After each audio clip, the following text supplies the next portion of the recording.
Hello everyone, मैं रमन कुमार अडक स्वागत करता हूं आप सभी का अपने यूट्यूब चैनल पर। दोस्तों, आज की चर्चा का विषय है post office guide part first के topic post boxes and post bags के बारे में आज जानेंगे। पोस्ट बॉक्स और पोस्ट बैग का जिक्र post office guide part first के रूल नंबर 55 और रूल नंबर 56 में है। रूल नंबर 55 में पोस्ट बॉक्स का जिक्र है, रूल नंबर 56 में पोस्ट बैग का जिक्र है। अब जानते हैं इन पर लगने वाले किराए के बारे में। अगर कोई व्यक्ति इनको पोस्ट बॉक्स और पोस्ट बैग को किराए पर लेना चाहता है तो उसके लिए कितना रुपया देना होता है। अगर कोई पोस्ट बॉक्स को तिमाही रूप से लेना चाहता है तो उसके लिए 50 रुपये देने होते हैं, और अगर कोई इसको संयुक्त रूप से यानी कि पोस्ट बॉक्स और पोस्ट बैग को संयुक्त रूप से तिमाही रूप में लेना चाहता है उसका तो किराया है 80 रुपये, यानी 20 रुपये की बचत। पोस्ट बॉक्स और पोस्ट बैग को संयुक्त रूप से अगर कोई वार्षिक रूप से लेना चाहता है तो उसके लिए 250 रुपये किराया है। अगर कोई पोस्ट बॉक्स को वार्षिक रूप से एकल रूप में लेना चाहता है तो उसके लिए 150 रुपये पे करने होते हैं, ये इसका किराया। अगर कोई पोस्ट बॉक्स की सुविधा चाहता है तो उसके लिए कुछ विशेष डाकघरों को ही निर्धारित किया गया है, यानी कि जो पोस्ट बॉक्स की सुविधा है वो कुछ ही डाकघरों में है, और वो डाकघर हैं सर्किल हेड की अनुमति के द्वारा। Circle head of the circle प्रमुख की अनुमति से ही पोस्ट बॉक्स को किराए पर देने की सुविधा है। उसके लिए कुछ विशेष डाकघर भी निर्धारित किए गए हैं। पोस्ट बॉक्स के माध्यम से केवल अग्रिम भुगतान यानी कि जो प्री पेमेंट यानी कि जिनका भुगतान पहले किया जा चुका हो, प्री पेमेंट किया जा चुका हो, ऐसी डाकों को, गैर रजिस्टर्ड डाकों को, अनरजिस्टर्ड डाकों को, जैसे कि पत्र, अंतर्देशीय पत्र कार्ड यानी कि ILC, post card, aerogram, registered newspaper, पुस्तकें, प्रतिरूप या नमूना पैकेट जिन पर पोस्ट बॉक्स संख्या लिखी हुई हो वही पोस्ट बॉक्स के माध्यम से वितरित की जाएगी।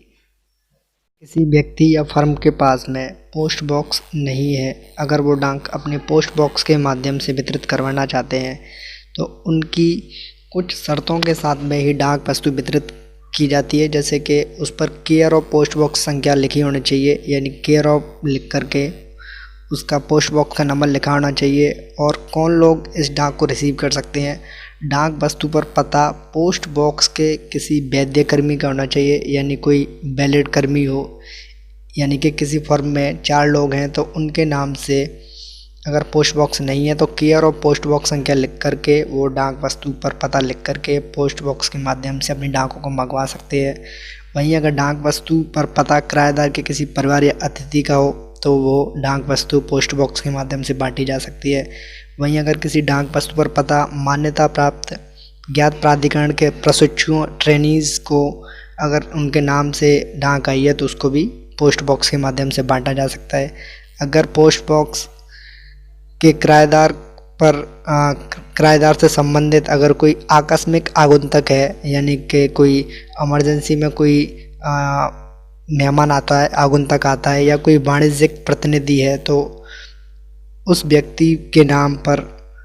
या उस व्यक्ति को वो डाक वस्तु बांटी जा सकती है। उसकी डाक केयर ऑफ पोस्ट बॉक्स संख्या लिख कर ही बांटी जाएगी। किसी भी ऐसी व्यक्ति को जो पोस्ट बॉक्स को इशू करवाना चाहता है या अपनी डाक है वो पोस्ट बॉक्स के माध्यम से प्राप्त करना चाहता है, यानी कि वो पोस्ट बॉक्स की सुविधा लेना चाहता है, तो इसके लिए उसे संबंधित जो पोस्ट मास्टर है, उसका जो भी पोस्ट ऑफिस है वहाँ का जो भी पोस्ट मास्टर है, उसके लिए एक निर्धारित फॉर्म होता है, जो एक फॉर्म होता है निर्धारित होता है, उस फॉर्म को भर कर के और एक लिखित रूप में एक एप्लीकेशन फॉर्म यानी कि आवेदन पत्र भी लिखना होता है, उसको भेज कर के वो पोस्ट बॉक्स की सुविधा ले सकते हैं। वहीं ऐसे लोगों के लिए जो पोस्ट बॉक्स के लिए आवेदन करते हैं उनको आवेदक कहा जाता है। ऐसे आवेदकों को 2 प्रतिष्ठित व्यक्तियों यानी कि ऐसे कोई 2 व्यक्ति जो उनकी गवाही के तौर पर या एक तरीके से उनकी जिम्मेदारी लें कि ये व्यक्ति सही है, इनको पोस्ट बॉक्स दे दिया जाए, ऐसे 2 लोगों के समूह साइन करवाते हैं। उसकी तस्दीक करानी होती है और अपने व्यापार का जो भी पूरा पता है उसका ब्यौरा देना होता है। वहीं अगर कोई सरकारी या अर्ध सरकारी संस्था है तो उन्हें दो प्रतिष्ठित व्यक्तियों की तस्दीक देने की ज़रूरत नहीं होती है, यानी कि उनको ऐसे दो लोगों की गवाही कह सकते हैं उसको देने की ज़रूरत नहीं होती है। पोस्ट ऑफिस को यह अधिकार है, उनको ये राइट्स है कि अगर किराएदार के द्वारा, यानी कि पोस्ट बॉक्स के जो किराएदार हैं जिनको पोस्ट बॉक्स इशू किया गया है, अगर वो उस पोस्ट बॉक्स का गलत उपयोग करते हैं, उस स्थिति में जो भी पोस्ट मास्टर है उनका जो पोस्ट बॉक्स है उसे वापस ले सकते हैं। उसके लिए वो चाहे उसका गलत यूज़ कर रहे हो या गलत सूचना दी हो, यानी कि जब ब्यौरा मांगते हैं उस समय गलत सूचना दी हो या कोई गलत जानकारी दी हो, ऐसी स्थिति में बिना किसी नोटिस के उनको, यानी कि पोस्ट मास्टर को किराएदार के लिए नोटिस इशू करने की भी ज़रूरत नहीं है। वो बिना नोटिस के पोस्ट बॉक्स को वापस लेने का अधिकार रखते हैं। अगर प्राप्तकर्ता के नाम कोई पोस्ट बॉक्स नहीं है या पोस्ट बॉक्स का जो किराएदार है अब वो नहीं रहा है, यानी कि पहले उनके नाम से पोस्ट बॉक्स था, अब वो इसके किराएदार नहीं रहे हैं, तो उनकी जो डाक वस्तु है वो जो भी सेंडर है जिसने डाक भेजी है, यानी कि भेजने वाले को, यानी कि प्रेषक को वापस कर दी जाती है। उनको डाक डिलीवरी नहीं की जाती है, उनकी डाक वितरित नहीं की जाती है। वहीं registered article, insured article, BP article और मनी ऑर्डर उस निश्चित व्यक्ति या फर्म को ही वितरित किए जाते हैं जिनके नाम से पोस्ट बॉक्स होता है, अन्य किसी व्यक्ति को वितरित या डिलीवर्ड नहीं किए जाते हैं।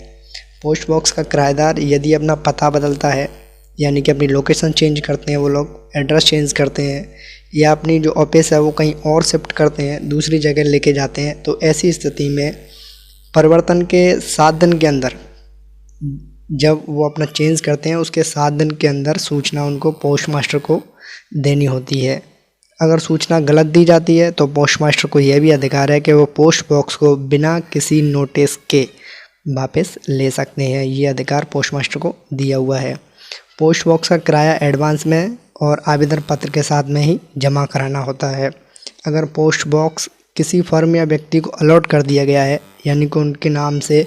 पोस्ट बॉक्स इशू कर दिया गया है, अलॉट कर दिया गया है, तो उनको किसी भी प्रकार का, यानी कि या तो वो पार्शियल रिफ़ंड हो या फिर पूरा रिफ़ंड हो, वो उसके भागीदार नहीं होते हैं, उनको रिफ़ंड नहीं किया जाता है। अगर पोस्ट बॉक्स आवंटित नहीं किया गया है और उससे पहले कोई एप्लीकेशन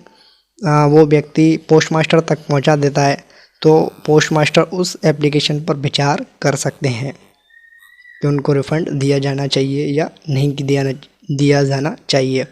अगर किसी निश्चित पोस्ट बॉक्स का किराया भुगतान कर दिया गया है, यानी कि अगर कोई पोस्ट बॉक्स ए नाम से इशू किया गया है या ए नाम के व्यक्ति को इशू किया गया है, तो बी नाम के व्यक्ति के लिए वही किराया, यानी कि जो ए नाम से जिसके लिए इशू किया गया था पोस्ट बॉक्स, उसका किराया बी नाम के व्यक्ति का जो पोस्ट बॉक्स है उसके लिए समायोजित नहीं किया जाएगा, उसके लिए एडजस्टमेंट नहीं किया जाएगा। यानी कि एक पोस्ट बॉक्स का जो भी किराया है वो एक पोस्ट बॉक्स के लिए ही रहता है।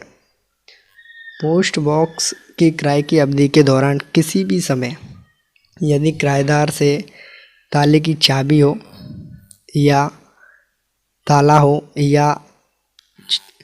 ताला या चाबी दोनों हो, अगर वो काम करने की स्थिति में नहीं है तो इसके लिए उनको तुरंत जो सूचना है वो पोस्ट मास्टर को देनी चाहिए कि उनका जो ताला है या चाबी है या दोनों है वो चालू हालत में नहीं है। यदि उसमें से अगर किसी कारणवश ताला या चाबी दोनों हो या केवल ताला हो, अगर टूट जाता है या खो जाता है या तोड़ दिया जाता है, तो इस स्थिति में ताले प्लस चाबी दोनों की लागत, या फिर अगर चाबी अगर ख़राब है तो चाबी की लागत, अगर ताला ख़राब होता है तो दोनों की लागत उनको जमा करानी होती है। हानि या टूट फूट की सूचना ना देने से पोस्ट बॉक्स का जो नियंत्रण है, यानी कि जो लाइसेंस है, वो रद्द किया जा सकता है। चाबी के खो जाने या टूट फूट के बारे में यदि किराएदार की इच्छा हो, यानी कि अगर चाबी के खो जाने या टूट फूट के बारे में यदि किराएदार की इच्छा हो तो सिक्योरिटी के तौर पर, सुरक्षा के तौर पर ताले और चाबी दोनों की जो लागत है उसको जमा कर करके वो न्यू ताला और चाबी दोनों इशू करवा सकते हैं, उनको वो ताला और चाबी सप्लाई कर दी जाएगी। यदि किराएदार द्वारा पोस्ट मास्टर को किराए की अवधि खत्म होने के 15 दिन के भीतर ताला और चाबी नहीं दी जाती है या उपयुक्त अवधि के भीतर पोस्ट बॉक्स से किराए का नवीनीकरण नहीं कराया जाता है तो जमा की हुई रकम जब्त कर ली जाएगी। यानी कि अगर किसी का लाइसेंस है या जो किराएदार का जो किराया है वो 1 तारीख को पूरा हो रहा है, अगर वो 15 दिन के भीतर इस किराए को नहीं देता है या जमा नहीं कराता है या जो पोस्ट बॉक्स का जो लाइसेंस है उसको रिन्यू नहीं कराता है या जो किराया है उसको नवीनीकरण नहीं कराता, रिन्यू नहीं कराता है, तो इस स्थिति में उनकी जो जमा की हुई रकम है उसको जब्त कर लिया जाएगा। पोस्ट बॉक्स का किराया उस माह के पहले दिन के आरंभ से ही होता है जिसमें पोस्ट बॉक्स का आवंटन किया जाता है। यानी कि अगर किसी का पोस्ट बॉक्स 16 तारीख को, महीने की 16 तारीख को या 26 तारीख को या किसी भी तारीख को इशू किया गया हो पोस्ट बॉक्स, लेकिन जो किराया है वो उसी महीने की 1 तारीख से ही लिया जाएगा, ना कि 16 या 26 या अन्य किसी तारीख से लिया जाएगा। कार्य करने के समय या कार्य करने के घंटों के दौरान किराएदार पोस्ट बॉक्स की निकासी कभी भी कर सकता है, ये उनको अधिकार दिया हुआ है। लेकिन अगर पोस्ट मास्टर चाहे तो डाक छटाई यानी कि डाक सॉर्टिंग की सुविधा देने के लिए प्रत्येक वितरण से पहले, प्रत्येक डिलीवरी से पहले लगभग 30 मिनट के समय तक के लिए पोस्ट बॉक्स की निकासी को रोक सकता है। इससे ज़्यादा वो रोक नहीं सकते हैं। जब किसी पोस्ट बॉक्स नंबर पर भेजी गई कोई डाक वस्तु अपने आकार या पोस्ट बॉक्स में जगह की कमी के कारण उसमें रखी नहीं जा सकती है तो पोस्ट मास्टर इस बारे में एक सूचना पर्ची पोस्ट बॉक्स में रखे जाने का प्रबंध करेगा और वस्तु वितरण डाक विभाग में रख दी जाएगी। यानी कि अगर कोई लेटर बॉक्स का साइज़ इतना बड़ा है या तो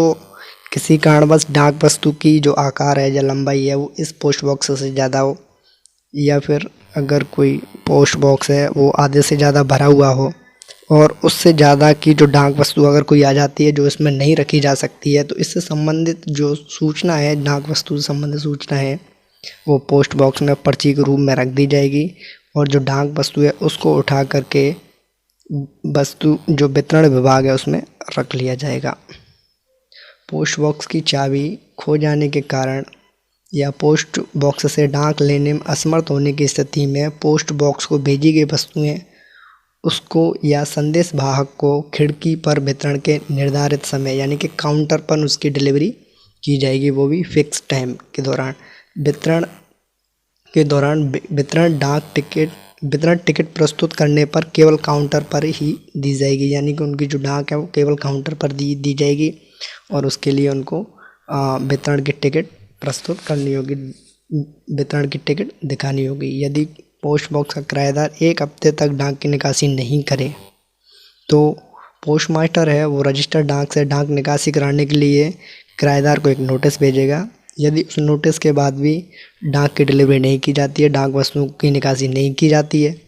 तो वो पोस्टमैन के ज़रिए वस्तुओं का तो वितरण करवा देंगे, डाक का वितरण तो करवा दिया जाएगा, बशर्ते कि उन डाक वस्तुओं पर किराएदार का पता दिया हो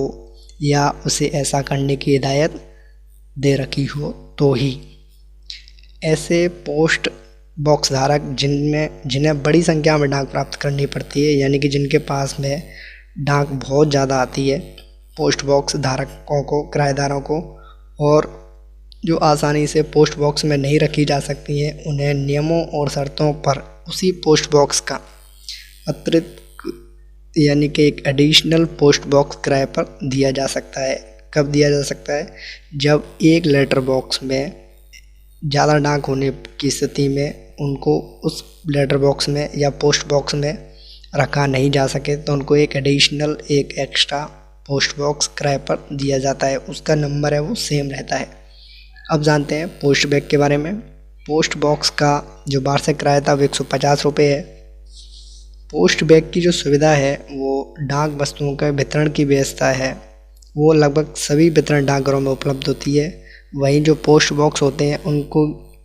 उनकी जो सुविधा है पोस्ट बॉक्स किराए पर अगर कोई लेना चाहता है तो वो हेड ऑफ द सर्कल यानी सर्कल प्रमुख की अनुमति से कुछ विशेष डाकघरों में यह सुविधा है। लेकिन जो पोस्ट बैग की सुविधा है वो वितरण डाकघर में यानी कि सभी वितरण डाकघर हैं उनमें यह सुविधा होती है, जिनमें किराएदार द्वारा ताला और चाबी डुप्लीकेट चाबी साथ में देनी होती है, भले ही उस डाकघर में पोस्ट बॉक्स की सुविधा हो या नहीं हो।